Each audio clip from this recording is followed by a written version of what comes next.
Povo de Deus, aqui quem vos fala é seu irmão em Cristo Jesus, Cleiton de Oliveira. Estamos aqui dando início, no primeiro vídeo, no primeiro podcast com o nosso primeiro convidado, que nesta feita é nosso irmão, assim como foi na prévia, no vídeo que fizemos aqui introdutório do canal, o nosso irmão professor Romário Rodrigues, e que nesta feita vai estar trazendo aqui um panorama acerca da escatologia, dos eventos finais, dos últimos acontecimentos da escatologia bíblica. E está conosco, nesta oportunidade. Deixa uma saudação, professor Romário. A paz do Senhor, meu nobre, querido irmão, pastor Júnior Cleiton, privilégio de estar aqui com o Senhor, privilégio de estar aqui com os nossos irmãos e amigos que vão acompanhar essa transmissão depois, é uma alegria, sinto privilegiado de ser convidado, primeiro convidado, não mereço essa honra, mas pela sua bondade, pela graça de Deus, para participar desse projeto, que eu tenho certeza que vai ser um projeto muito enriquecedor, que estará abençoando muitas vidas, e para mim estar aqui com vocês é uma alegria imensa, coração transbordando, porque eu sei que estamos fazendo parte de um projeto que foi Deus que colocou no coração do Senhor, e esperamos que não só esta minha participação aqui, como outras pessoas que passarão por aqui, venha abençoar e edificar as vidas daqueles que estarão acompanhando e assistindo a estes podcasts. Amém. Irmãos, vocês sabem que a linha de raciocínio de um podcast é uma entrevista, perguntas, respostas, só que neste primeiro vídeo deste canal eu quero deixar a liberdade para o nosso irmão professor Romário fazer um panorama, trazer aqui cronologicamente acerca da escatologia, e conforme eu for tendo alguma dúvida, no decorrer do que o nosso irmão professor Romário vai estar falando, a gente vamos estar aqui interrompendo ele um pouquinho e fazendo uma pergunta e vamos deixar aqui o Espírito Santo de Deus usar e conduzir o nosso irmão professor Romário. Professor Romário, tem liberdade em nome de Jesus. Muito bom. Glória a Deus, mais uma vez, muito obrigado, pastor, pelo convite, pela honra, pelo privilégio, pela receptividade aqui neste ambiente, no seu lar. E também, mais uma vez, um bem-vindo a todos aqueles que vão nos acompanhar, que vão se inscrever no canal, que vão compartilhar, porque eu tenho certeza que é algo que vai edificar e abençoar muitas vidas, nós não temos dúvida disso. Bom, a escatologia bíblica, ela é a doutrina das últimas coisas. Então, a escatologia bíblica, ela é um tema muito importante, assim como toda a Bíblia Sagrada, mas ela ocupa cerca de 1/4 da Bíblia Sagrada, ou seja, a Bíblia tem cerca de 31 mil versículos, tá? Mais de 7 mil versículos tem relação direta com a escatologia, tá? Ou seja, basicamente 1 a cada 4 versículos bíblicos tem relação com a profecia e a escatologia, então já dá para ver que é um tema de muita relevância, porque o Espírito Santo ele não ia desperdiçar, não é? Inspiração com algo que não fosse relevante, tá? E quando nós estudamos a escatologia, a palavra escatologia significa basicamente escatos, aquilo que vem por último, aquilo que vem no final, e logia ou logia significa estudo, tratado, discurso. Assim, escatologia é a doutrina das últimas coisas, ou a doutrina dos eventos finais. Eventos estes que, como nós vamos falar aqui nesta oportunidade, os eventos escatológicos, eles acontecem, segundo a Escritura Sagrada, em uma ordem cronológica, em um desenvolvimento cronológico. E o primeiro grande evento da escatologia bíblica é o arrebatamento da igreja. Ou seja, grande tribulação, milênio, juízo final, tribunal de Cristo, são eventos que, para começar a acontecer, primeiro tem que acontecer o arrebatamento. Então, o arrebatamento, ele é um evento que desencadeia os demais, um evento que vai encabeçar os demais que virão na subsequência. E dentro da escatologia, a gente sabe que existem várias vertentes, várias correntes, tá? E claro, pode ser que outros irmãos de outras visões assistam esse podcast, todos são bem-vindos, mas a perspectiva que nós iremos abordar aqui, defender, porque é aquela que nós cremos, que é mais coerente com as Escrituras, ela é conhecida como dispensacionalista pré-tribulacionista. Então é dentro dessa perspectiva que nós estaremos defendendo aqui aquilo que cremos, mas procurando sempre fundamentar na palavra de Deus, de que não seja só uma cosmovisão, uma perspectiva, mas uma doutrina, uma perspectiva que é fundamentada na palavra de Deus.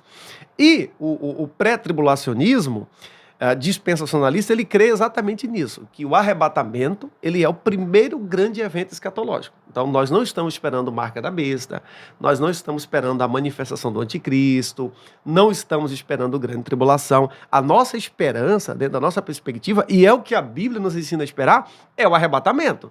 Tá? Então, o primeiro grande evento que vai acontecer é o arrebatamento. Como se dará o arrebatamento? A Bíblia Sagrada diz que Cristo, 1 aos Tessalonicenses 4,16, ele descerá e a igreja, os salvos, os mortos salvos serão ressuscitados, juntamente com os vivos salvos serão transformados e nós encontraremos com o Senhor nos ares. E daí, vamos para onde?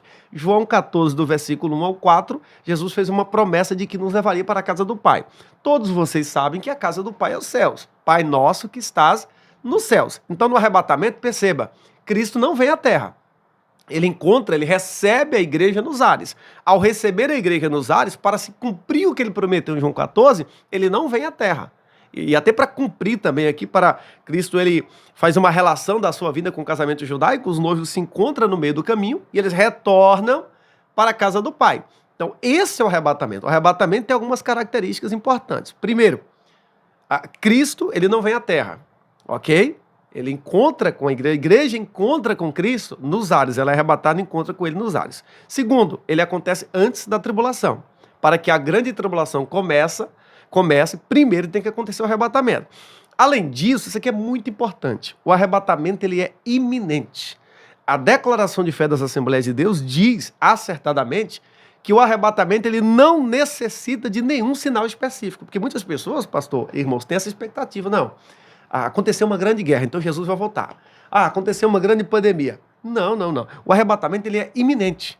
Se você pegar qualquer passagem que fala sobre o arrebatamento, Hebreus 9, 28, Atos 1, 11, 1 Coríntios 15, 50 ao 52, 1 Tessalonicenses 4, 16, João 14, do versículo 1 ao 4, nenhuma dessas passagens dizem que para o arrebatamento acontecer precisa de um sinal específico. Ora, ele é iminente. Há uma imprevisibilidade quanto ao momento.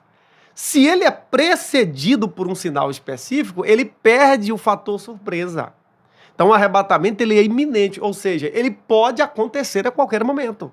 Ele pode acontecer hoje. Ele é tão iminente, vamos deixar a Bíblia falar, que quando Paulo fala do arrebatamento em 1 Tessalonicenses 4,16, ele diz assim, os mortos, quando ressuscitar, ele fala dos mortos, que nós não vamos preceder os que dormem, e Paulo diz assim, e nós os que tivermos vivos. Ou seja, era algo que Paulo esperava para os seus dias. Ele se inclui entre aqueles que estariam vivos no arrebatamento. Não porque ele soubesse a data do arrebatamento, que isso é impossível, mas que ele já vivia essa expectativa. Então, o arrebatamento ele pode acontecer a qualquer momento, e não é que ele não pode acontecer durante uma guerra, não é isso. Ele pode acontecer durante uma guerra, durante uma pandemia, sim, mas ele não depende disto. Não há mais profecias para se cumprir para que o arrebatamento aconteça. Ele é iminente, ou seja, nós temos que esperar Cristo hoje, temos que esperar Cristo agora, temos que esperar Cristo nesse momento. Então, esse é o arrebatamento. No arrebatamento, Cristo vem para a igreja, para arrebatar aos salvos. Os salvos vivos são transformados, glorificados. Os mortos também são ressuscitados, os mortos salvos e são glorificados, e aí nós vamos encontrar com o Senhor nos ares. A partir daí, pastor, caso o senhor tenha alguma pergunta, alguma interpolação, fica à vontade. Eu gostaria só de que o senhor falasse sobre, porque assim, nós que somos, né, da Assembleia de Deus, acreditamos que não passaremos pela grande tribulação. Exatamente. Quantas linhas, né, quantas defesas que tem? Porque tem os que acreditam que passaremos, que a igreja passará, né, a grande tribulação. Sim. Mas antes que o senhor responda aí, eu quero só aproveitar o ensejo e pedir para você que está passando por este vídeo, não é inscrito no canal, se inscreva, né, no canal Chamados Podcast. E seja muito bem-vindo, compartilhe, né, aperte o sininho para que quando tiver novos vídeos você possa estar já a par, né, e ser um dos primeiros a receber notificações e fazer parte deste projeto, né, e certamente aqui, né, com o nosso irmão professor Romário, eu quero profetizar aqui que não será a primeira vez que ele virá, né, vamos ter outros momentos e os demais irmãos que por aqui passarão. Então eu creio que vai ser de riquíssimo ensinos, né, para o nosso aprendizado e crescimento e elevo espiritual? Professor Romário, tenha liberdade. Muito bom, muito interessante essa pergunta. Ontem nós até estávamos falando sobre esse tema ali na faculdade Fakes. E dentro da cristandade em geral, existem 5 perspectivas quanto ao momento do arrebatamento. Essas 5 perspectivas, todas creem que o arrebatamento é uma realidade. Claro que existem perspectivas que não creem no arrebatamento, tá? Mas dentro da cristandade, no geral, eles creem que o arrebatamento é uma realidade futura, ou seja, que Cristo virá. Agora, a discordância está quanto ao momento e à forma. Por exemplo, a nossa perspectiva, e nós vamos fundamentar o porquê que nós queremos assim, ela é conhecida como pré-tribulacionismo. Ou seja, por que pré? Porque o arrebatamento ele precede a tribulação. Primeiro o arrebatamento, depois, em algum momento, a tribulação. Então, pré-tribulacionismo crê que o arrebatamento acontece antes da tribulação. Existe também uma segunda teoria, que ela é conhecida como teoria do arrebatamento parcial. O que essa teoria diz? A teoria diz que quando Jesus vier, só vão ser arrebatados aqueles crentes assim mais santos, aquela turma da patrulheira de cima, aqueles merecedores, aqueles crentes assim que não estavam tão santos assim, eles vão sendo arrebatados ao longo da tribulação e outros arrebatamentos. Essa teoria é problemática por vários motivos. Primeiro, que a Bíblia descreve o arrebatamento como um evento único. Ela não fala de tipos de arrebatamento. Segundo, que essa teoria, ela despedaça o corpo de Cristo. Quer dizer, a noiva, parte da noiva é arrebatada e Cristo casa com uma parte da noiva, ou seja, casa com um braço ou uma perna da noiva? Não. Igreja é igreja. Se a pessoa não é arrebatada no dia do arrebatamento, é porque não era igreja. Que não fazia parte do corpo de Cristo. Além disso, essa teoria tem um problema seríssimo. É que ela prega a meritocracia. Se nós pegássemos, baseados na palavra de Deus, entendermos que só seriam arrebatados os merecedores, ninguém seria. Porque ninguém merece ser arrebatado. Nós seríamos arrebatados pela graça. Então, o arrebatamento pré-ira diz isso. Diz que só aqueles salvos mais santos, seriam arrebatados no primeiro momento e os demais ficariam por uma espécie de purificação na tribulação e iriam sendo arrebatados durante esse período. Depois tem uma terceira teoria que é chamada de arrebatamento meso ou mid-tribulacionismo. Meso ou mid no meio. Eles dizem que o arrebatamento acontecerá na metade da grande tribulação. Por quê? Eles identificam, por exemplo, as 2 testemunhas de Apocalipse 11 como sendo a igreja. Tá? Então, para eles, as 2 testemunhas é uma representação da igreja. Problema com essa teoria. Primeiro que a Bíblia é claríssima ao dizer que as 2 testemunhas serão 2 pessoas, 2 homens, que nós não sabemos quem, mas que irão pregar o evangelho durante a primeira metade da tribulação. Além disso, eles são judeus. Se eu disser que é a igreja, eu vou estar identificando a igreja apenas como uma comunidade judaica. Além disso, nós temos outro problema com essa teoria. Porque em Apocalipse 3:10, Jesus promete guardar a igreja da tribulação. Eles dizem que a promessa de Cristo é guardar a igreja na tribulação. Então eu pergunto, se a promessa de Cristo é guardar a igreja na tribulação, e as 2 testemunhas representam a igreja, ele não guardou direito. Porque o anticristo mata as 2 testemunhas. Tá? Então, assim, além disso, nós não temos em Apocalipse 11 um elemento essencial do arrebatamento, que é a glorificação, a transformação dos nossos corpos. Não há arrebatamento sem glorificação. Por quê? Porque para adentrarmos nos céus, nós precisamos estar com corpos glorificados. 1 Coríntios 15, 50 a 52, Paulo diz o quê? Que aquilo que é corruptível será revestido, ou seja, será transformado na incorruptibilidade. E não há glorificação em Apocalipse 11. Então essa teoria ela não se sustenta. Depois existe uma teoria que é mais recente, chamada de arrebatamento pré-ira.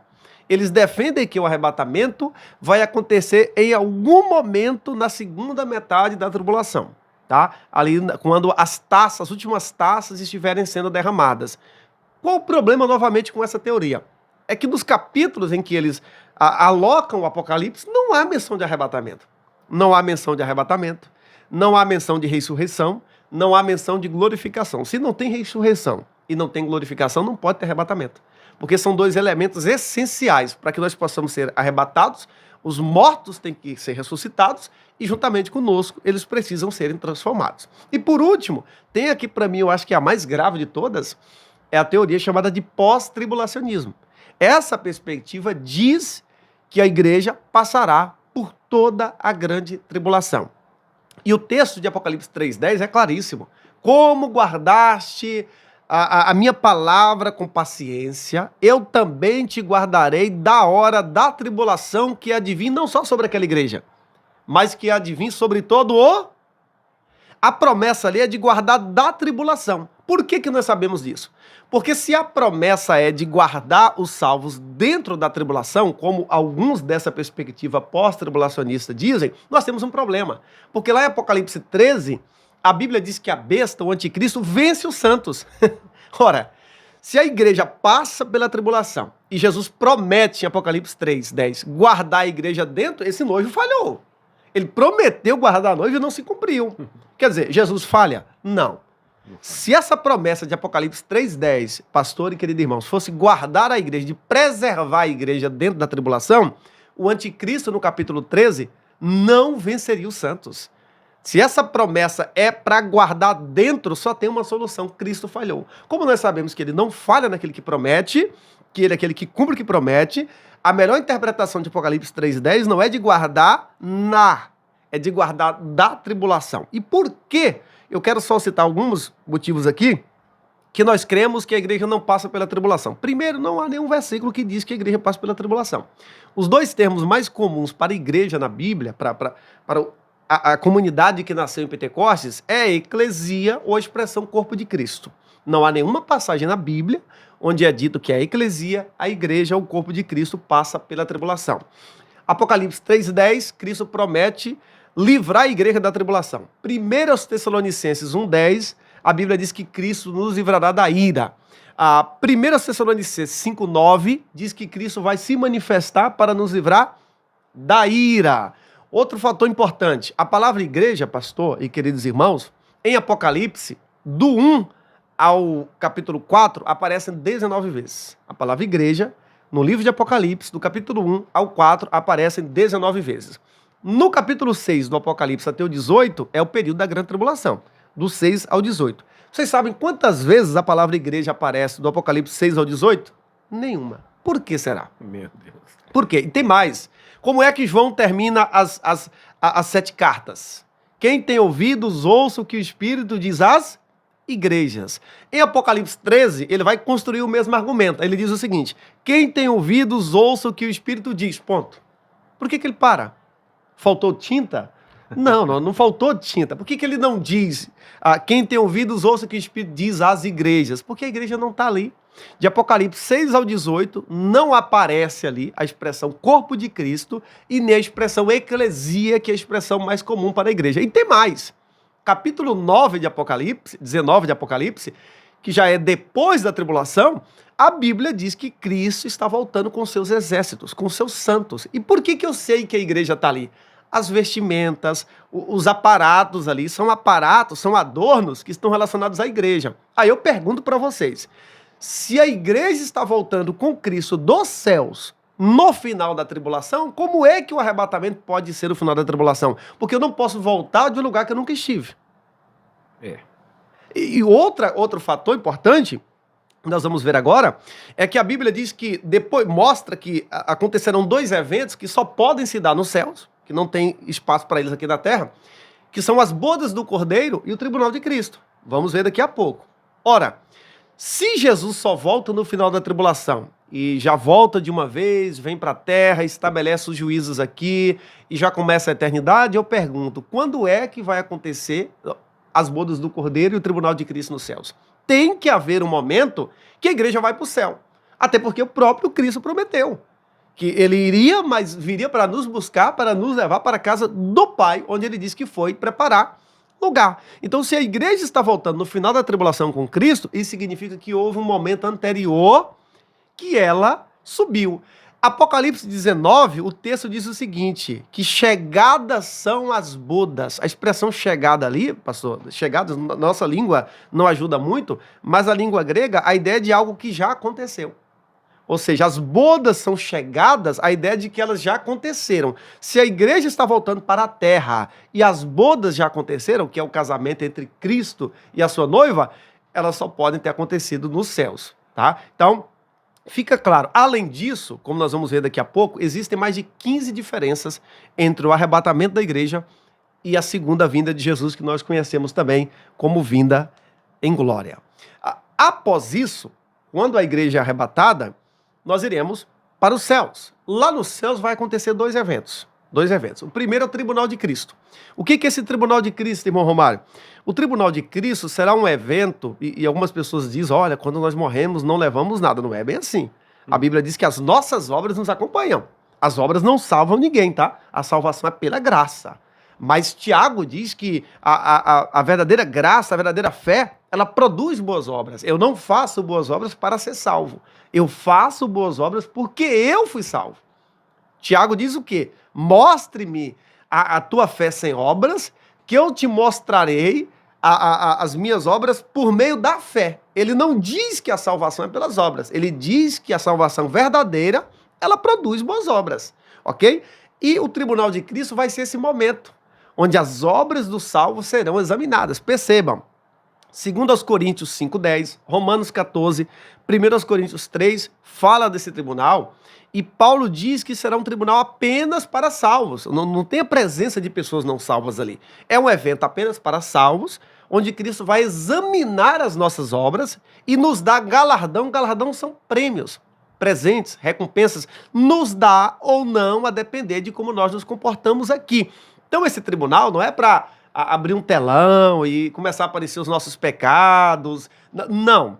Ninguém sairá de lá perdedor, ninguém sairá de lá para o inferno. Vai ser o momento onde Cristo vai analisar as nossas obras, que serão provadas pelo fogo, e a depender de como nós nos comportamos aqui, tá? Nós vamos receber ou não galardão. E lá em 1 Coríntios 3, Paulo fala de 6 tipos de obras. Obras de ouro, obras de prata, obras de pedras preciosas, obras de feno, palha e madeira. Paulo diz que essas obras serão provadas pelo fogo. Eu pergunto para você que está me acompanhando. O ouro, quando passa pelo fogo, ele perde valor ou agrega valor?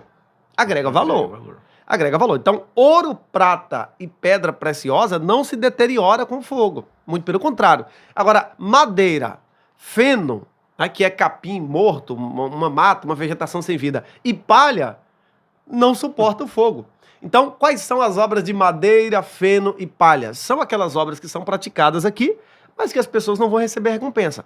Já ouro, prata e pedras preciosas são aquelas obras que serão feitas e as pessoas serão recompensadas. Lembrando que Cristo ele não vai analisar só a quantidade das nossas obras, mas a qualidade, a intenção, a motivação. Perceba que a Bíblia diz o seguinte: e atentou Deus para Abel e para a sua oferta. E não atentou para Caim para a sua oferta. Deus olha, em primeiro lugar, a nossa intenção. Não adianta só eu ser um ativista de Jeová na igreja se as minhas motivações não são motivações santas. Nem todos os que servem por amor. Tem pessoas que o seu serviço é apenas em busca de reconhecimento. Por exemplo, lá a Bíblia diz que uma das obras, pastor e queridos amigos, serão as obras de madeira. A madeira na Bíblia, prestemos atenção, em alguns casos, ela representa a humanidade ou a natureza humana. A Arca da Aliança era um tipo de Cristo. Ela era de madeira de cetim, ou acácia, e revestida de ouro. Por quê? Porque a madeira representava a natureza humana de Cristo. O ouro, a natureza divina. O ouro, na Bíblia, às vezes, ele está ligado à divindade, tá? Então, quais são as obras de madeira, tá, que Paulo diz que serão destruídas pelo fogo? São aquelas obras que são feitas na igreja para a glória do próprio homem, para o ego. São pessoas que estão preocupadas com a visibilidade, com aplauso, com like, com reconhecimento. Ou seja, ele não está preocupado com o serviço, ele está preocupado em ser visto. Tá? Então, é diferente, por exemplo, das obras de ouro.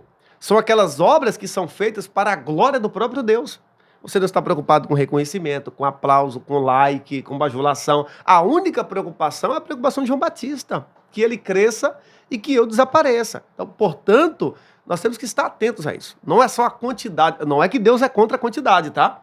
Não há nenhum problema. Desde que as nossas motivações sejam santas, sejam motivações que glorifiquem a Deus, tá? Mas vamos ficar tranquilos, tá? Porque o tribunal de Cristo, alguns pensam, irmão Romário, então, meu Deus, se eu não receber galardão, eu vou ficar triste. Não, meus irmãos, a tristeza... Por que nós sofremos? Por que a tristeza existe? Porque o pecado entrou no mundo. Eu não estou dizendo que toda tristeza é causada por um pecado específico. Eu só estou dizendo que se há tristeza no mundo é porque o pecado entrou no mundo. Lá, nós não estaremos mais sob os efeitos da carne. Nós estaremos com corpos glorificados. A transformação que nós vamos experimentar não permite sofrimento. Além disso, pastor, o ambiente. 1 de João 3,2. Amados, agora somos filhos de Deus, mas ainda não há manifestado o que havemos de ser. Porém, quando ele se manifestar, nós o veremos como ele é e seremos como ele é. Eu te pergunto, aqui, com essa natureza, com essas condições sociais, espirituais, nós já somos pessoas alegres, independente das circunstâncias. Agora imagine lá, com o corpo glorificado, na presença de Deus. Não dá nenhuma possibilidade de nós sofrermos. Lembrando, o tribunal de Cristo não é para decidir quem vai para o céu e quem vai para o inferno. É um momento de recompensa. Mas esse tribunal, ele é o tribunal dos vencedores. Não pode ser comparado com o juízo final. Juízo final, sim. Aí é um juízo apenas para pessoas ímpias, para pessoas que não são salvas. O senhor tem... Então, senhor Romário, então, pelo que o senhor está falando aí, o arrebatamento é o início de todas as coisas do final, né, dos acontecimentos no livro de Apocalipse, e também tem outros livros que falam sobre, né, as últimas coisas. Uhum. Então, o arrebatamento é o início. É o início. Nós chamamos na escatologia, queridos amigos que estão nos acompanhando e que irão nos acompanhar, nós chamamos o arrebatamento de evento desencadeador. Ou seja, nenhum outro... Quero chamar a atenção, muito importante essa pergunta do senhor. Não nos preocupemos, claro, nos preocupemos no sentido de estudar, tá? Não nos preocupemos com marca de besta, vai ser um chip, o falso profeta. Vocês podem perceber, tem teoria, pastor, eu tenho falado isso, que o próprio tempo desmascara ela. Quantas pessoas já foram eleitas aí como se fosse falso profeta? Quantas pessoas já foram eleitas como se fosse o anticristo? Quantas datas da vinda de Jesus já marcaram? Vocês sabiam que quando o rádio foi lançado, disseram que o rádio era... Olha, logo o rádio, que eu gosto tanto, né? Disseram que o rádio era a marca da besta, depois era o código de barra, depois era a televisão, depois... Agora dizem que é a inteligência artificial. Queridos, perante a palavra de Deus, a igreja não estará aqui quando essas coisas acontecerem. Primeiro a igreja ela é tirada da terra. Só depois, aí sim, como nós vamos ver mais adiante... A tribulação vai ter início, o anticristo se manifesta, aí entra em ação o anticristo, o falso profeta, o dragão que é Satanás, a marca da besta e assim por diante. Portanto, qual o evento que nós temos que aguardar? Não é ficarmos olhando, teve guerra, porque tem pessoas que são tocadas mais por sinais, tá? Entre aspas, do que pela expectativa da vinda de Cristo. Os sinais existem, claro, mas se eu pego os sinais de Mateus 24 e 25, eles não têm relação com o arrebatamento. A relação daqueles sinais é com a segunda vinda de Cristo. Então, Jesus nos ensina a olhar para o arrebatamento. O texto que eu citei, 1 de João 3,2, amados, agora somos filhos de Deus, pois ainda manifestado o que havemos de ser. Porém, quando ele se manifestar, nós seremos como ele é e o veremos como ele é. Aí ele diz assim, mas, olha só, 1 de João 3,3, todo aquele que tem essa esperança, purifique-se a si mesmo como ele é puro. Então, a igreja está esperando o noivo, não está esperando o anticristo. A igreja não está esperando o falso profeta. Nós não estamos interessados em saber a identidade do anticristo, do falso profeta, o que será a marca da besta. Não. Isso Cristo poderá nos dizer lá nos céus? Ok, se ele quiser, quando a igreja voltar com Cristo, no final da tribulação, poderemos saber? Sim, é uma possibilidade. Mas quando o anticristo for revelado, nós não estaremos aqui. Quer ver uma prova disso? 2 Tessalonicenses 2,7. Lá, pastor, irmãos, a Bíblia diz que tem algo que impede o anticristo manifestar. Tem algo. E para o anticristo manifestar, isso que o impede tem que ser tirado. Tem que ser tirado. Nós sabemos que só existe uma força capaz de impedir, lembrando que o anticristo será a pessoa que mais terá tido comunhão com o diabo em todos os tempos. A Bíblia diz que ele agirá segundo a eficácia de Satanás. Isso não é brincadeira. Será de uma comunhão com o diabo nunca vista, tá? Então a Bíblia diz que tem alguma pessoa, algum ser, ou algum agente que impede. Esse agente tem que sair. Nós sabemos que só Deus pode impedir. Só Deus. Aí aqueles irmãos que defendem que a igreja passa pela tribulação tem um problema seríssimo aqui. Por quê? Porque só existem duas possibilidades aqui de quem impede o anticristo de manifestar. Duas possibilidades racionais. Ou é o Espírito Santo, individualmente, ou é ele por meio da igreja. A igreja por si só ela não tem como impedir o anticristo de manifestar, mas ela é empoderada Eu não posso expulsar demônios por conta própria, mas na autoridade do nome de Jesus, sim. Então, a igreja por si só, uma comunidade, não tem como. Mas no poder do Espírito Santo, sim. Então, os estudiosos dividem. Ou é o Espírito Santo individualmente, ou é ele através da igreja. Aí, quem defende que a igreja passa pela tribulação tem um dilema. Porque se ele diz que o que é tirado aqui é a igreja, para que o anticristo seja revelado, ele vai ter que admitir que o arrebatamento é antes da tribulação. Mas se ele diz que o que é tirado aqui é o Espírito Santo, o problema é seríssimo. Porque o Espírito Santo não pode ser tirado de lugar nenhum. Porque ele é Deus. Como é que o Espírito Santo vai sair da terra se ele é Deus e Deus é onipresente? Houve um tempo que ele nunca esteve na terra? Nunca houve. Porque o Espírito Santo é onipresente. Ele não pode, não há um espaço no ambiente, na criação ou para além dela, que a sua presença não contemple. Então, quem é que impede o anticristo de ser revelado? É o Espírito Santo. Ou ele individualmente, ou ele através da igreja. Mas quem é que é tirado ali? A igreja. Por quê? Porque em João 14, Jesus disse, eu enviarei o Consolador. Não é enviar o Espírito Santo, perceba. Não é que são duas pessoas distintas também, é o mesmo. Mas a função de Consolador, ela começa em Atos 2, no dia de Pentecostes, quando a igreja nasce ali, genuinamente pentecostal. Essa função de Consolador, ela é retirada, ela sai com a igreja no dia do arrebatamento. Então esse texto aqui, por si só, ele já é suficiente para provar que a igreja não passa pela tribulação. Há alguém que impede o anticristo de manifestar. E tem que ser tirado. É Deus quem impede, é o Espírito Santo quem tem esse poder, ou a Trindade em si tem esse poder para frear. Mas, ao mesmo tempo, se eu digo que é o Espírito Santo que sai, eu tenho um problema seríssimo. O Espírito Santo atua em quem? Se ele não pode ser tirado e ele atua na igreja, quem é que é tirada? A igreja. Tá? Então, esse texto aqui, ele é claríssimo acerca disso. Tá? Então, o arrebatamento, respondendo a pergunta do senhor, ele é um evento desencadeador. Nenhum desses eventos futuros que a Bíblia Sagrada descreve, eventos escatológicos, podem acontecer antes do arrebatamento. Então, aí está, né, o primeiro bloco, que ele falou acerca do arrebatamento, que é o início dos acontecimentos, né? Exatamente. Então, agora no segundo bloco, vamos vir já com o irmão Romário, já falando de uma forma cronológica, né, professor Romário? Acerca dos acontecimentos finais. Então, vamos aí para o intervalo e segundo bloco, já voltamos.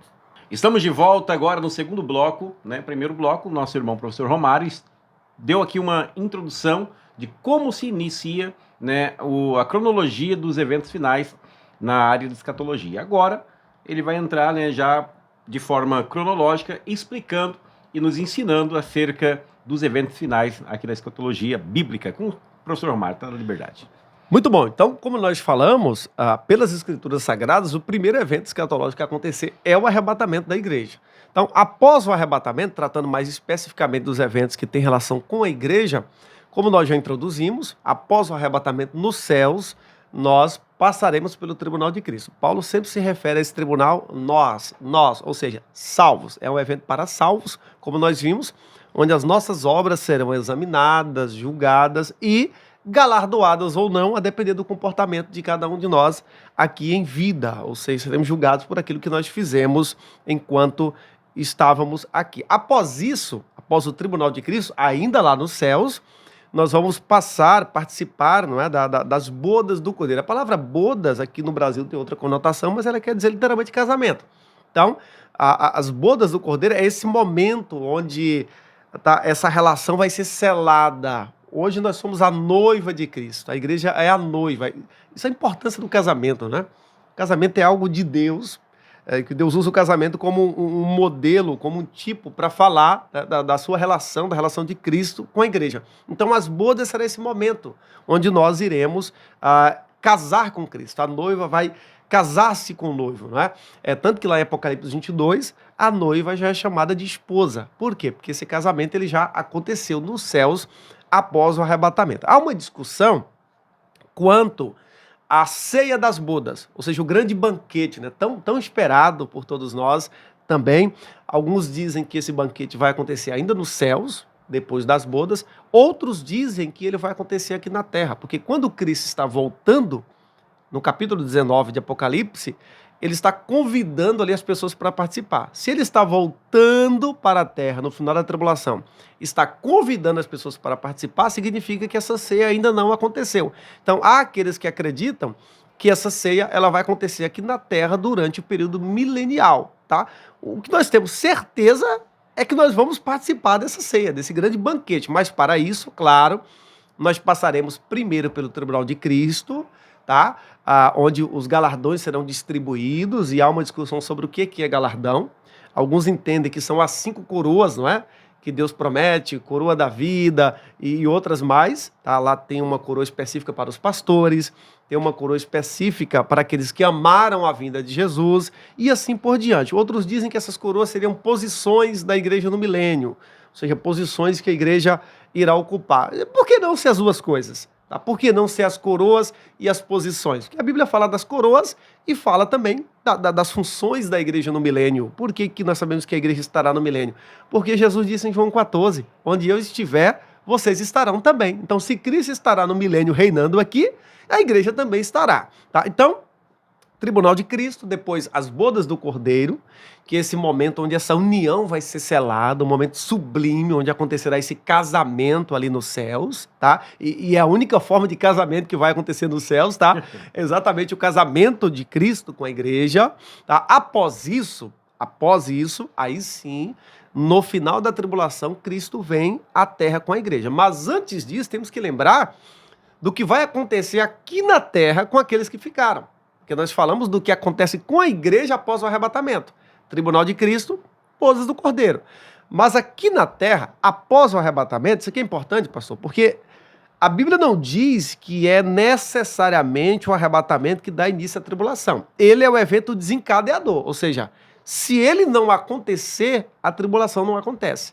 Primeiro ele acontece, depois a tribulação acontece. Mas nós não sabemos se vai ser um dia depois, ou 3 dias, ou 4 dias que a tribulação vai começar. Porque o que dá início à tribulação é o que está escrito lá em Daniel 9, do 24 ao 27, o acordo que será intermediado pelo anticristo. O acordo que o anticristo fará com muitos, e muitos ali incluem a nação de Israel, as nações que são inimigas de Israel. Então é esse acordo que é intermediado, organizado pelo anticristo, que, vamos dizer assim, vai inaugurar a grande tribulação, tá? Aí sim, aí começa a contagem, tá? Dos 7 anos do período tribulacional, tá? A grande tribulação é um período de 7 anos. Por que sabemos que é um período de 7 anos? Lá em Daniel 9:24, fala das 70 semanas de Daniel. A palavra semanas ali, semana em hebraico é shabua e semanas shabuim. Então a ideia de semana ali não é de semana de 7 dias, é de um conjunto de semanas. Logo, cada semana ali de Daniel representa 7 anos. Então, se são 70 semanas de 7 anos, são 490 anos. Tá? E a Bíblia diz, lá em Daniel 9, do 24 ao 27, que essas semanas, esses 490 anos, começariam a ser contados a partir de uma ordem que seria dada pelo rei Artaxerxes, né? Nós sabemos disso depois, para a reconstrução da cidade. E se nós contarmos no calendário judaico, dessa ordem até a entrada de Cristo em Jerusalém, dá exatamente 483 anos. Ou seja, se cumprem 69 semanas. Tá? Por que nós sabemos que as semanas não continuaram sendo contadas? Porque o Messias foi rejeitado pelos judeus. Os judeus, como nação, não abraçaram o Messias, ou seja, não reconheceram Jesus como Messias. Além disso, nós sabemos que essa última semana não se cumpriu porque os eventos que estão relacionados a ela não aconteceu. Então, essa última semana, esses últimos 7 anos, eles irão acontecer no futuro, que são exatamente os 7 anos da grande tribulação. Então, os 7 anos da grande tribulação, eles são exatamente os 7 anos que faltam dos 490 anos da profecia de Daniel. E aí está mais uma prova de que a igreja não passa pela tribulação. Por quê? Porque lá em Daniel 9:24, Gabriel diz para Daniel, 70 semanas estão determinadas sobre o teu povo. Quem é o povo de Daniel? A igreja ou Israel? Israel. Sobre a tua santa cidade. Qual é a santa cidade no contexto de Daniel? Jerusalém. Tá? Então, a Bíblia é claríssima ao dizer que as 70 semanas têm relação com Israel. Eu pergunto, pastor, se as 69 semanas se cumpriram em Israel, qual é a lógica da última semana se cumprir na igreja que nem existia na época? Não tem nada a ver. Elas têm que cumprir em Israel. Se elas cumpriram-se as 69 literalmente em Israel, a última também tem que se cumprir em Israel. Então, como Israel rejeitou o Messias, Deus coloca um ponto e vírgula no seu tratar com Israel não é rejeição, tá? É ponto e vírgula, porque em Mateus 23, no último versículo, ele diz: a vossa casa ficará deserta e vocês não me verão mais, vírgula, até que digais, bendito que vem em nome do Senhor. Então ele está jogando para o futuro. Paulo pergunta em Romanos 11:1, porventura rejeitou Deus a Israel? Aí ele responde, de maneira nenhuma, porque eu também sou israelita. E Paulo diz mais adiante, ora, se quando os judeus estão endurecidos, agora, vocês gentios foram abençoados, imagine quando esse povo for reconciliado. Quer dizer, se no momento em que os judeus estão com o coração duro, não reconhecem Jesus como Messias, a maioria, nós que éramos gentios fomos abençoados, imagine quando esse povo for reconciliado. E é exatamente nesse período. Então, os 7 anos da tribulação equivalem aos 7 anos que faltam da profecia de Daniel, das 70 semanas ou 490 anos da profecia de Daniel. Então, a tribulação será um período de 7 anos, dividido, entre aspas, por 2 períodos de 3 anos e meio. Ela é inaugurada por esse acordo que o anticristo faz com as nações e com Israel. E aí, dentro desse período, esse período será um período, claro, de juízos.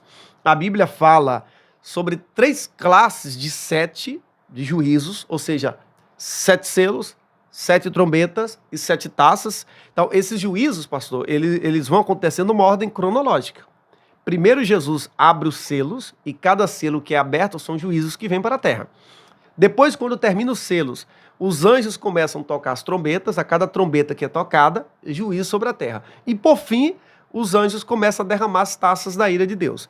Cada taça que é derramada, tá, são juízos que vêm para a face da terra. Nós não temos condições de falar sobre todos os juízos por causa do tempo, né? Nós temos que remir o tempo, mas só para você ter uma ideia. Lá no juízo das taças, quando uma das taças é derramada pelos anjos, a Bíblia diz que Deus, na última taça, tá? O anjo derrama a última taça, entre os juízos que virão para a terra, a Bíblia fala de uma chuva de saraiva, uma chuva de pedra. E tem um detalhe, a Bíblia diz que essas pedras pesarão o equivalente a um talento.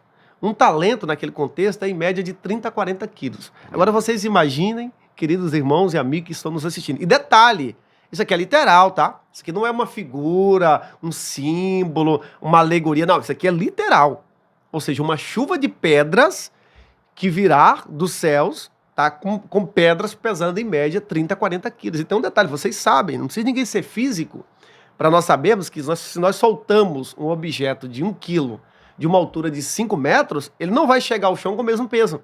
Porque a velocidade implica em peso. Então, quanto maior a velocidade dos carros em uma batida, maior o estrago. Então, agora imagine pedras vindas dos céus, mandadas pelo próprio Deus, porque é Ele que está causando esses juízos, pedras de média 30 a 40 quilos, o estrago que essas pedras não farão na terra. Além disso, em outra taça, a Bíblia fala dos gafanhotos que serão soltos do abismo. E não são gafanhotos ali. Não, o próprio contexto mostra que não são gafanhotos, porque eles estão presos no abismo. As características não é de um gafanhoto. A Bíblia diz que esses gafanhotos serão soltos por 5 meses e que durante esses 5 meses ninguém morrerá. Não é uma figura de linguagem. As pessoas não morrerão. Aí você pode pensar assim, mas isso é bênção, né? As pessoas não vão morrer. Bênção? Isso é juízo. Porque pesados juízos estão caindo sobre a terra. Esses gafanhotos, que são na verdade demônios, lembra daqueles demônios que Pedro diz que estão presos no abismo? Pois é, são exatamente esses que serão soltos nesse período. A Bíblia diz que eles vão picar os homens como picadas de escorpião. Então, essa ausência da morte não é um alívio, é um juízo. Hoje as pessoas correm da morte. Nesse período elas vão procurar a morte, não vão encontrar. Não vão, a Bíblia diz que as pessoas vão pular dos despenhadeiros e não vão morrer. É a punição divina. E por que 5 meses? Porque em alguns contextos é o tempo médio de vida do gafanhoto. Em média 5 meses. Então esses gafanhotos não são gafanhotos literais. São demônios. Mas perceba que a figura do gafanhoto é simbólica, mas os juízos são literais. São literais. Então, na tribulação, acontecerá essas 3 classes de 7 juízos.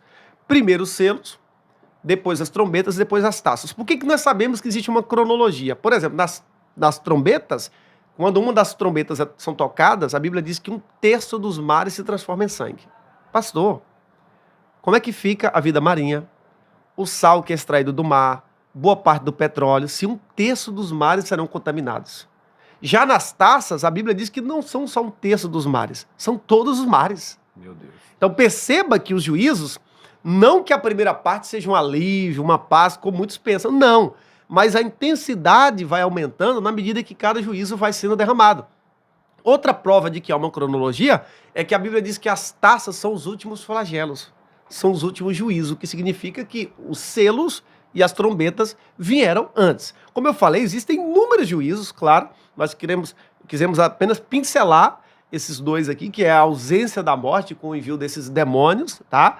E também a questão da chuva de Saraiva. Eu vou passar para o senhor, mas antes, nós temos alguns personagens que vão atuar no período tribulacional. Primeiro, Apocalipse 13 fala de duas bestas, que de besta não tem nada, tá? Besta aqui é só a descrição de João, a ideia de algo monstruoso, espantoso. Primeira besta que sobe do mar, e mar ali representa povos, nações, e essa primeira besta é o anticristo, que será um líder político, um líder militar, um líder econômico, tá? Que governará durante o período tribulacional, o agente de Satanás. Então a primeira besta que sai do mar é o anticristo, ou seja, uma pessoa que sai do meio das nações. Depois o texto de Apocalipse 13 fala de uma besta que sai da terra. Essa besta que sai da terra é o falso profeta. É o líder religioso, é o líder da falsa religião. O diabo, irmãos, não quer acabar com a religião. Ele quer criar uma religião, ou tem criado uma religião segundo a sua imagem e segundo a sua semelhança. O diabo sabe que o homem não pode deixar de ser religioso. Até um ateu tem aspecto de religiosidade. Então ele sabe que não pode acabar com a religião, ele tenta criar uma religião para si mesmo, tá? Que é essa religião que será a base do anticristo no período tribulacional. Por quê? Porque o falso profeta, ele será o líder religioso, e a Bíblia diz que ele levará as pessoas a se curvar diante do anticristo. Será o garoto propaganda do anticristo. Olha só, o diabo usará a falsa religião para levar as pessoas a servirem o anticristo. E é esse falso profeta, Apocalipse 13 fala sobre isso, que vai ser o responsável pela marca, nome ou número da besta. Aquela marca, que nós não sabemos o que é, que a Bíblia Sagrada diz que ninguém poderá comprar ou vender se não tiver essa marca. Essa marca será uma forma de controle. Ou seja, você não compra, você não viaja, você não saca os seus benefícios se você não tiver essa marca. Então o falso profeta, ele será o responsável. E essa marca não será algo forçado. As pessoas vão ter que aceitar voluntariamente. A proposta será feita, claro que quem não aceitar sofrerá as consequências. E quem aceitar também, pastor, porque a Bíblia diz que virão alguns juízos da parte de Deus, úlceras. Olha só, eu não estou falando da úlcera, da ferida na parede do intestino, claro, de uma forma que bem simplória, não é isso. A ideia de úlceras ali são de feridas espalhadas por todo o corpo, feridas expostas. Então a Bíblia diz que um dos juízos vai atingir exatamente aqueles que seguem o anticristo. Úlceras terríveis serão vistas nessas pessoas. Então, se eles não aceitam a marca, eles serão perseguidos ferreamente pelo anticristo. Mas se aceitam essa marca, também estão perdidos, porque essa marca é um selo, é um passaporte para a perdição. A Bíblia fala também do dragão.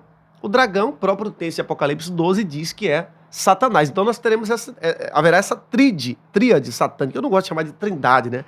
Tríade satânica, né? O falso profeta, que é o anti-Espírito Santo, o anticristo, que é o anticristo, e o dragão, que é o antipai, tá? Mas, além disso, dessas figuras do mal, haverão também as figuras do bem que vão atuar no período tribulacional. Por exemplo, os 144 mil selados, que a Bíblia diz ali que são 12 mil de cada uma das 12 tribos de Israel. Tá? Claro que em Israel existiam 13 tribos, Jacó tinha 12 filhos. Mas o nome de José sai das contagens, então ficam 11. O nome de José sai, entre aspas, não para ele ser diminuído, mas para ser aumentado, porque no lugar do seu nome é colocado os nomes, não só os nomes, mas as tribos de Efraim e Manassés.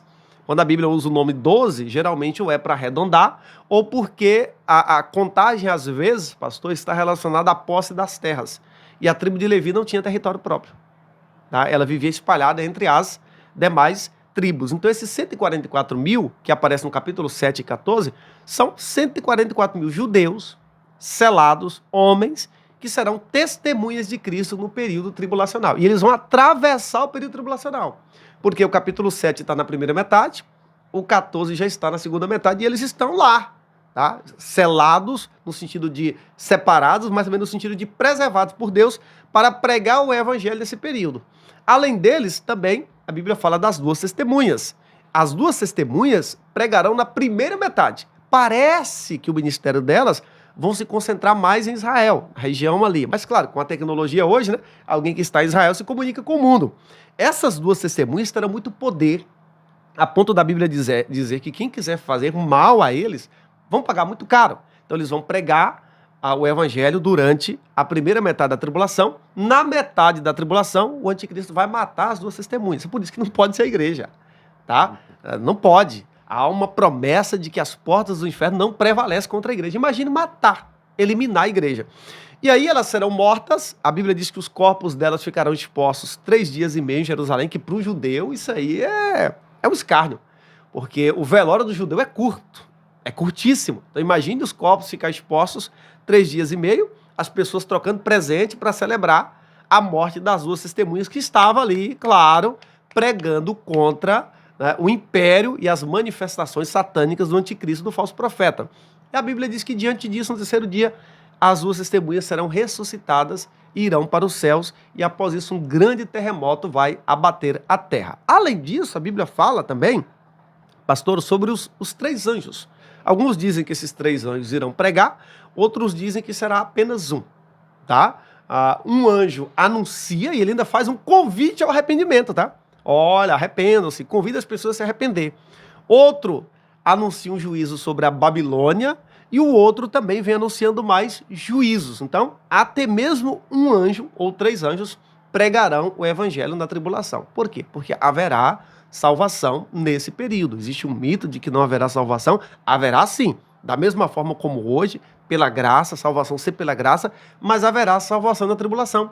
Porque no capítulo 6, no início da tribulação, a Bíblia mostra lá os mártires que morreram, que foram degolados durante o período da tribulação. No capítulo 7, João vê uma grande multidão e o anjo diz para João que aquela multidão veio da grande tribulação. Então, sim, haverá salvação durante o período da grande tribulação. Então, esse é um panorama, de uma forma bem micro, bem resumida, sobre o que seria, do que será o período da grande tribulação. Só uma coisa, antes de...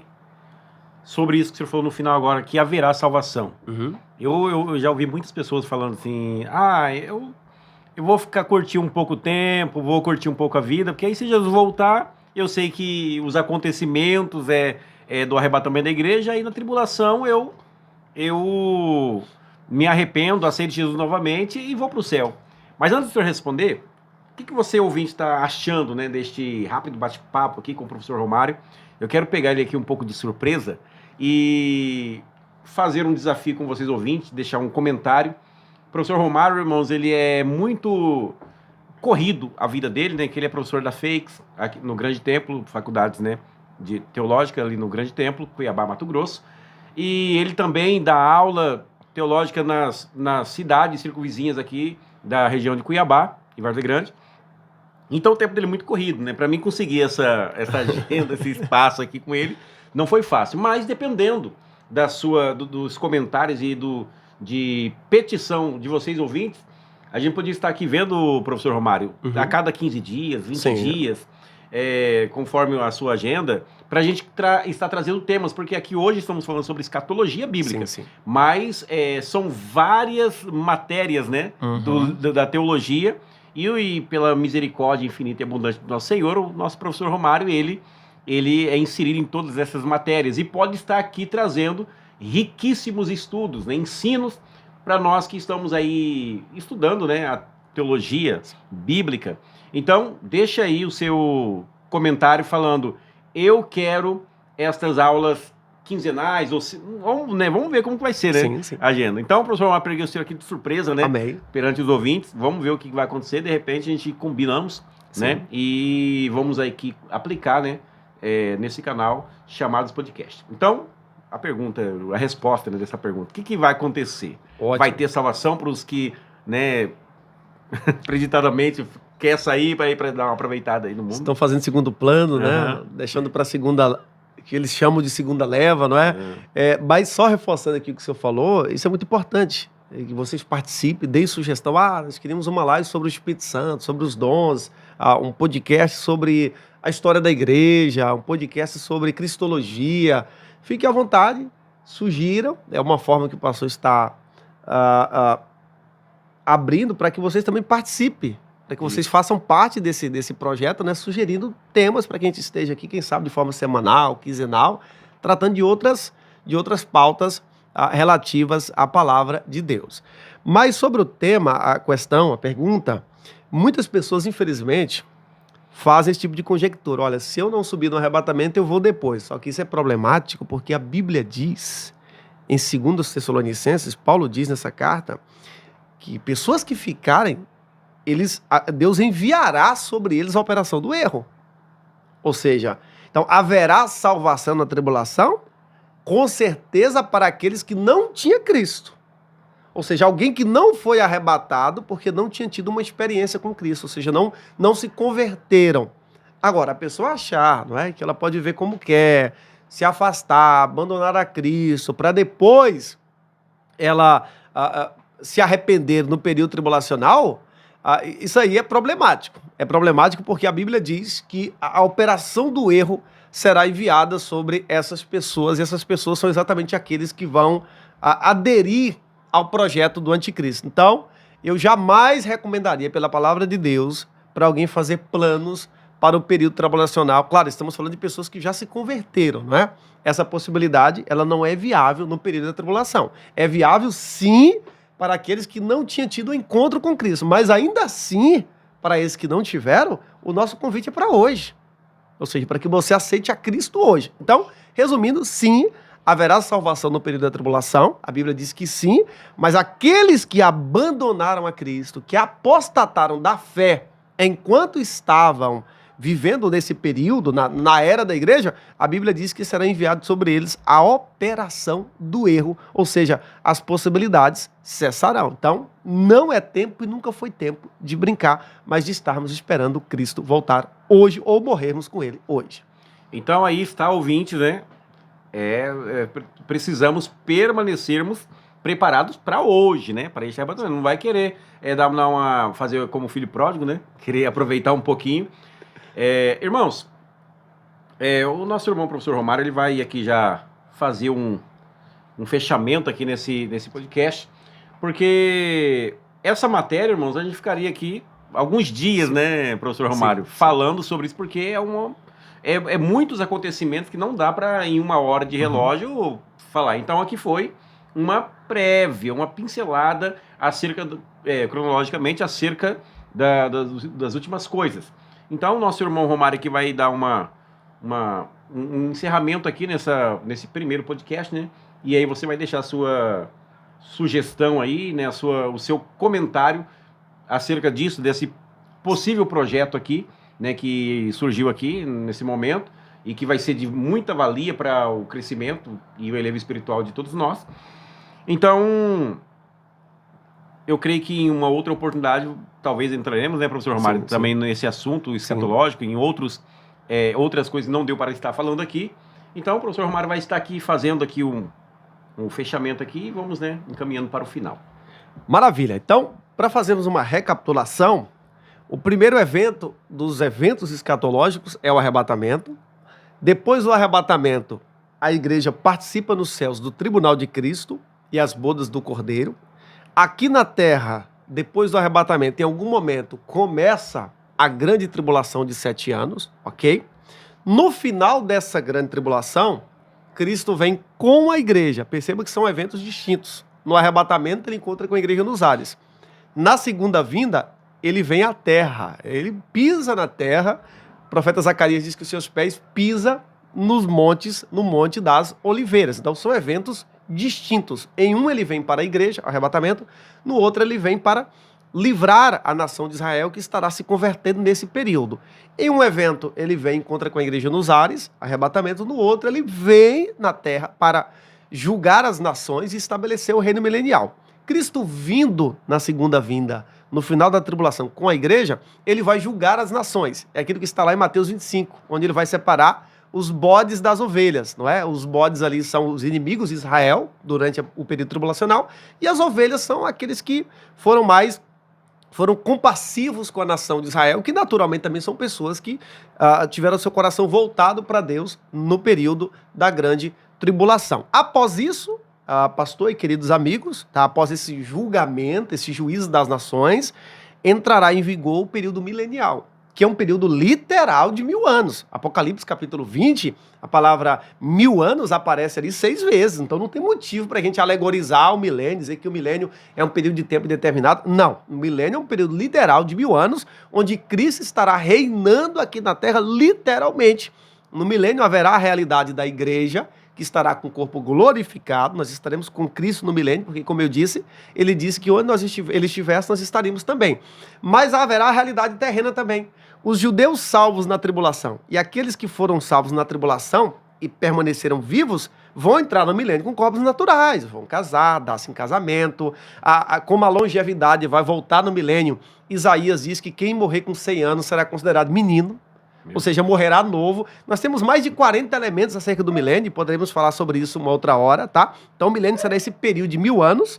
Antes dele, a Bíblia diz, pastor, que o diabo será preso. Tem gente amarrando o diabo toda hora aí, tá? Mas o diabo só vai ser preso, literalmente, junto com os seus demônios, no milênio. E aí é um problema para quem defende que nós já estamos no milênio, né? Porque eles vão ter que dizer que o diabo está preso. Ah, mas estar preso significa que ele está limitado. Não, a Bíblia diz que ele será preso para não mais enganar ninguém. E cá entre nós, se o diabo está preso, quando soltar, vocês me avisem, tá?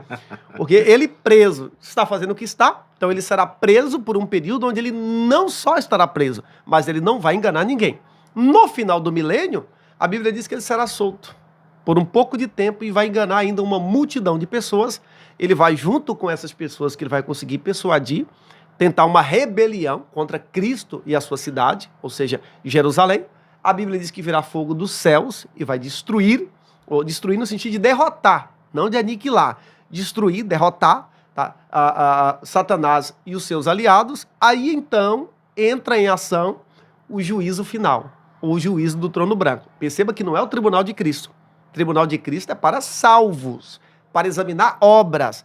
O juízo final é para julgar apenas pessoas ímpias. Vão ressuscitar nesse dia, pastor e irmãos, todos os ímpios de todas as épocas. Perceba que no arrebatamento só há ressurreição de salvos. No juízo final, não. Será um momento onde todos os ímpios de todas as épocas vão ressuscitar.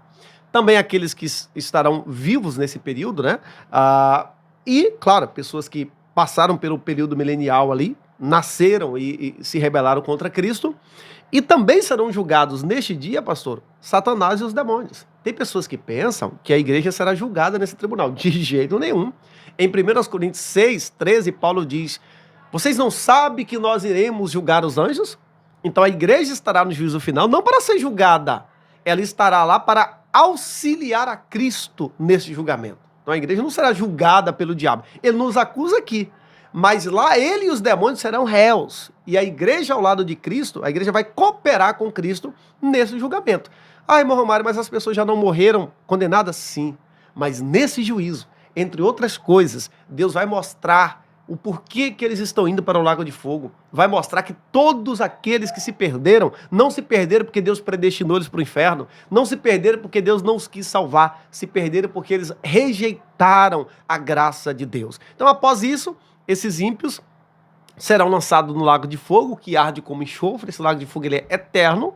E os salvos, nós, todos os salvos, estaremos para sempre com o Senhor, na nova Jerusalém, nos novos céus e na nova terra. E para sempre estaremos com o Senhor. Então, esse é um breve panorama. Quem sabe em outras oportunidades a gente pode vir aqui tratar de um desses temas específicos, por exemplo, sobre o arrebatamento. E fica a sugestão, mais uma vez, que o senhor deu para nós tratarmos aqui de outras disciplinas relacionadas à Bíblia Sagrada, e com certeza para nós será um privilégio. Glória a Deus. Então, irmãos, aí, né, está aí riquíssimo, né, momento que tivemos aqui com o professor Romário, que falamos um pouquinho, né, que ele falou um pouquinho de uma forma cronológica aí da escatologia bíblica, né, que os acontecimentos finais. E eu quero desde já, professor Romário, louvar a Deus pela sua vida, né? Agradecer que não mediu esforço, né? Eu fiz o convite, ele falou, não, pode marcar, tendo a agenda ali, né? Dando para mim poder estar, eu estarei lá. E aí a gente conseguiu, marcamos 2 datas, não deu certo, né? Sim. E aprove o Senhor que hoje conseguimos estar aqui reunidos, né? E eu creio que vai ser uma bênção na sua vida também, né? Você que está ouvindo. E lembrando, não deixe, né, de se inscrever, você que não é inscrito ainda, se inscreva e participe conosco nesse projeto. Deixa aí a saudação, professor Romar, para a gente finalizar. Amém, quero agradecer, pastor, mais uma vez, pelo convite, pelo privilégio. Eu digo que eu não sou digno, não mereço de ser convidado para esse projeto. É a graça de Deus, é a bondade do Senhor, a generosidade. E ser o primeiro convidado, né, desse projeto. E louvo a Deus pela oportunidade, agradeço ao Senhor, à família, pela recepção, tanto para comigo como para a minha família. E quero agradecer a cada um de vocês que estão nos acompanhando. Em um tempo onde tanta coisa ruim, tanta coisa fútil, né, é postada nas redes sociais, um projeto como esse, que vem para somar, que vem para abençoar, nós temos que abraçar. Então compartilhe, se inscreva, mande para outras pessoas, porque o propósito aqui é engrandecer a Deus, é edificar as vidas. Então, tantas coisas ruins são compartilhadas, nós temos que abraçar quando atitudes, ações que são santas, que são sérias como essa, surgem. Então nós temos que abraçar e compartilhar aquilo que é bom. Eu acho que se as coisas ruins hoje predominam nas redes sociais, é justamente pela nossa omissão de não apoiar, de não valorizar pessoas que têm ideias que são nobres como essa do Senhor. Então quero agradecer ao Senhor mais uma vez pelo convite, estou à disposição para estar aqui tratando desse tema, de outros temas, tá? Em outras oportunidades, e mais uma vez agradecer a todos aqueles que irão nos acompanhar. Muito obrigado, abraça esse projeto, eu tenho certeza que você será muito edificado, como nós já estamos sendo aqui nesse nosso primeiro encontro. Deus abençoe grandemente. Amém. Deus abençoe mais uma vez, professor Romário. Obrigado pela oportunidade e privilégio de estar recebendo o senhor aqui, né? O primeiro convidado. E Deus abençoe também você, ouvintes, né? E eu creio que vai dar certo esse projeto de estarmos aqui semanalmente ou quinzenalmente com o professor Romário, falando de temas riquíssimos como este aqui, né? Escatologia. E os demais, né? Que são vários, né? Deus em Cristo Jesus abençoe a todos. Fica todos na paz do Senhor.